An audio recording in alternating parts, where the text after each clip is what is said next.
Hello hi welcome back. இன்றைக்கி என்னோடய தேர்ஸ்டேவோட full day vlog தான் பார்க்க போகிறீங்க. மார்னிங் டு நைட் என்ன ஒர்க்குன்னு சொல்லிட்டு அந்த ரொட்டீன் தான் பார்க்க போகிறோம்.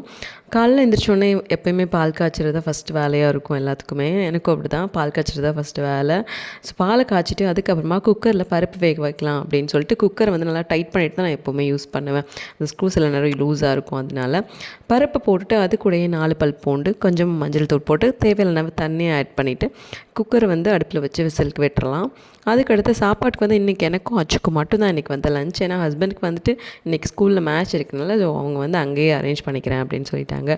ஸோ இன்றைக்கி என்ன சாம்பார்னு பார்த்திங்கன்னா முருங்கைக்காய் சாம்பார் தான். எனக்கு வந்து முருங்கைக்காய் சாம்பார்னால் ரொம்ப பிடிக்கும். நான் முன்னாடி ஒரு வீடியோவில் சொல்லியிருப்பேன். ஸோ முருங்கைக்காயோட கத்திரிக்காய் 2 இருந்தது. ஸோ அதனால் அதையும் போட்டு ஒரு சூப்பரான சாம்பார் வச்சிடலாம் அப்படின்னு சொல்லிட்டு சின்ன வெங்காயம் தான் மோஸ்ட்லி சாம்பாருக்கு யூஸ் பண்ணுவேன். ஆனால் இப்போ வந்து சின்ன வெங்காயம் ரொம்ப காஸ்ட்லி, அதனால் பெரிய வெங்காயம் யூஸ் பண்ணிக்காச்சு. நான் வந்து சில நேரம் டைமுக்கு ஏற்ற மாதிரி வந்துட்டு சாம்பார் வச்சுப்பேன். சில நேரம் டேரெக்டாக வெங்காயம் தக்காளி வந்து அப்படி பருப்புலேயே ஆட் பண்ணிக்குவேன். டைம் இருந்தது அப்படின்னா தாளிச்சிட்டு எல்லாத்தையுமே வதக்கி அதில் பருப்பு ஆட் பண்ணிக்குவேன். 2 சாம்பாருமே சூப்பராக இருக்கும். ஆனால் அந்த மாதிரி வதக்கி பண்ணுற சாம்பார் வந்து இன்னும் கொஞ்சம் சூப்பராக இருக்கும். கடுகு சீரகம் அப்புறமா அது கூட கொஞ்சமாக 4-5 வெந்தயம் போட்டுட்டு அது கூட கருவேப்பிலை போட்டு பொரிய விட்டுட்டு அது கூடயே பெரிய வெங்காயம் நல்லா கட் பண்ணி ஃபைனாக கட் பண்ணதை அதில் போட்டுட்டு நல்லா வதக்கிட்டு அது கூடயே கொஞ்சமாக உப்பு ஆட் பண்ணி அது கூடயே தக்காளி நல்லா போட்டு வதக்கிட்டு அது கூடயே மஞ்சள் தூள், மிளகாத்தூள், அதுக்கப்புறமா கொஞ்சமாக சாம்பார் தூள் போட்டுட்டு அது கூடயே காய் எல்லாத்தையும் கட் பண்ணது எல்லாத்தையும் போட்டு மிக்ஸ் பண்ணி வச்சுக்கணும். கொஞ்சமாக புளியை ஊற வச்சு ஓரமாக வச்சுட்டு அதுக்கப்புறமா பருப்பை வெந்திருக்கும் இல்லையா, அதை நல்லா மற்ற வச்சு நல்லா கடைஞ்சிட்டு அது கூடயே தண்ணியும் ஆட் பண்ணி அந்த வதக்கி வச்சுருக்கோம் இல்லையா அதில் ஊற்றிடணும். இப்போ அது நல்லா கொதிக்கணும். கொதித்ததுக்கப்புறம் சீக்கிரமாகவே இது ரெடி ஆயிடும், நல்லா டேஸ்ட்டாகவும் இருக்கும். ஸோ அதனால் மோஸ்ட்லி இந்த சாம்பார் பண்ணுறதுக்கு ரொம்பவே நான் நினைப்பேன். டைம் எப்படி இருக்கோ அதை பொறுத்து நான் வந்து சாம்பார் வந்து எப்படி பண்ணுறதோ பண்ணிக்குவேன். இந்த சாம்பார் வந்து எனக்கு ரொம்ப பிடிக்கும். மோஸ்ட்லி வந்து இது தான் ட்ரை பண்ணுவேன் நான். சாம்பார் இந்த பக்கம் கொதிச்சிட்ருக்கட்டும், அந்த பக்கம் வேறு வேலை பார்க்கலாம். தேவையான அளவு சாம்பாருக்கு வந்து நல்லா தண்ணி ஆட் பண்ணிக்கிறோம். ஆக்சுவலாக பருப்பு வந்து சீக்கிரமாக கெட்டி ஆகிடும். அதனால் நல்லா தண்ணி ஆட் பண்ணிட்டு இது கொதிக்கலான்னு ஓரமாக வச்சுட்டு அதுக்குள்ளே அந்த பக்கம் சாப்பாடு வந்து நல்லாவே வெந்துருச்சு. ஸோ அதை வடித்து விட்டுட்டு இன்றைக்கி பீட்ரூட் பொரியல் பண்ணலான்னு நினச்சேன். அதை விட்டு கொஞ்சம் தேங்காய் தான் அரைச்சி ஊற்றி நல்லா ஒரு கிரேவி மாதிரி பண்ணால் நல்லாயிருக்கும், அப்படி கூட்டு மாதிரி பண்ணிக்கலாம் அப்படின்னு சொல்லிட்டு அதை பண்ணிவிட்டேன். அப்புறம் சாம்பார் வந்து நல்லாவே கொதிக்க ஆரம்பிச்சிருச்சு. அதில் புளியை கரைச்சி ஊற்றிட்டு அச்சு கூட எழுந்திரிச்சிட்டாங்க. ஸோ அச்சுக்கு வந்து பூஸ்ட் ஆற்றி கொடுத்துட்டு சாம்பார் கொதிச்சதை எடுத்து வேறு ஒரு பாத்திரத்தில் மாற்றி வச்சுட்டு பீட்ரூட் செய்ய ஆரம்பித்தாச்சு. பீட்ரூட் செய்கிறதுக்கு வந்து கடுகு போட்டுட்டு அது கூட சோம்பு போட்டுட்டு அது கூட கருவேப்பிலை போட்டுட்டு குட்டி குட்டியாக கட் பண்ணி வச்ச அந்த பீட்ரூட்டையும் போட்டு மிக்ஸ் பண்ணி நல்லா கொஞ்சம் நேரம் வதக்கிடணும். அது கூட கொஞ்சம் தண்ணி கொஞ்சம் நிறையாவே ஆட் பண்ணி அதை வேக வைக்கணும். அது வந்துகிட்டே இருக்கும்போது இந்த பக்கம் என்ன பண்ணணும் அப்படின்னா தேங்காய், ஒரு பச்சை மிளகா போட்டுட்டு அது கூடயே கொஞ்சமாக சோம்பு போட்டுட்டு நல்லா ஃபைன் பேஸ்ட்டாக அரைச்சிக்கணும். லைட்டாக தண்ணி ஊற்றி அது கூட 2 பல் பூண்டும் சேர்த்துக்கணும்.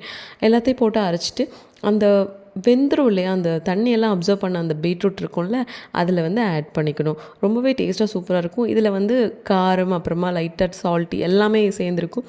இனிப்பு வந்து அந்தளவுக்கு தெரியாது. எங்களுக்கு வந்து அதிகமாக இனிப்பு தெரிஞ்சால் பிடிக்காது, அதனால நாங்கள் இப்படி பண்ணிட்டோம். இது ரொம்ப டேஸ்ட்டாகவே இருக்கும். எப்போவுமே மோஸ்ட்லி இப்படி தான் பண்ணுவேன்.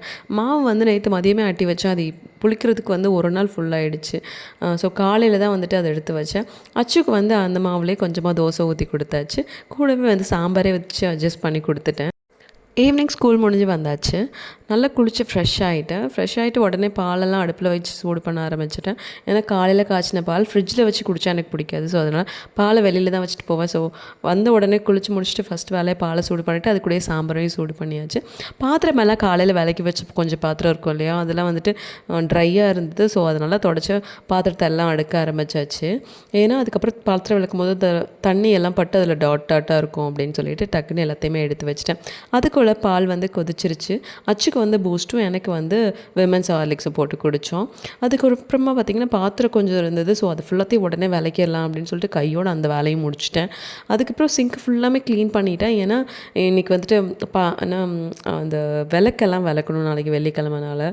ஸோ அது எல்லாத்தையுமே க்ளீன் பண்ணிவிட்டு விளக்கலாம் அப்படின்னு சொல்லிட்டு அச்சுக்கு ஃபஸ்ட்டு சாப்பிட்டு கொடுத்துட்டு அதுக்கப்புறமா பண்ணிக்கலாம், அவன் தூங்கிட்டால் கொஞ்சம் பாதி வேலை சீக்கிரமாக முடிஞ்சிடும் அப்படின்னு சொல்லிட்டு அச்சுக்கு வந்து கேரட் ஊத்தப்பம் பண்ணி கொடுத்தேன். ஸோ அச்சு நல்லா சாப்பிட்டுட்டு சாம்பாரே வச்சு சாப்பிட்டுக்கிறேன் அப்படின்னு சொன்னால். ஸோ ஹஸ்பண்டும் இன்றைக்கி வந்து லேட்டாக தான் வருவாங்க, அதனால் அச்சுவும் சாம்பாரே வச்சு சாப்பிட்டுட்டேன். அதுக்கப்புறமா அந்த விளக்கெல்லாம் விளக்க ஆரம்பித்தாச்சு. விளக்கு வந்து ரொம்ப அழுக்கு பிடிக்கிறதில்ல இப்போல்லாம். ஏன்னா முன்னாடி வந்துட்டு அந்த நார்மல் விளக்கு ஆயில் அந்த ஆயில் யூஸ் பண்ணிகிட்ருந்தேன். இப்போ வந்து கோகோனட் ஆயில் தான் யூஸ் பண்ணுறேன். ரொம்பவே நல்லாயிருக்கு. இந்த வீடியோ பிடிச்சிருந்தா கண்டிப்பாக மறக்காமல் லைக் பண்ணுங்கள், ஷேர் பண்ணுங்கள், மறக்காமல் சப்ஸ்கிரைப் பண்ணுங்கள். தேங்க்யூ ஸோ மச் ஃபார் வாட்சிங். கமெண்ட் பண்ணுங்கள்.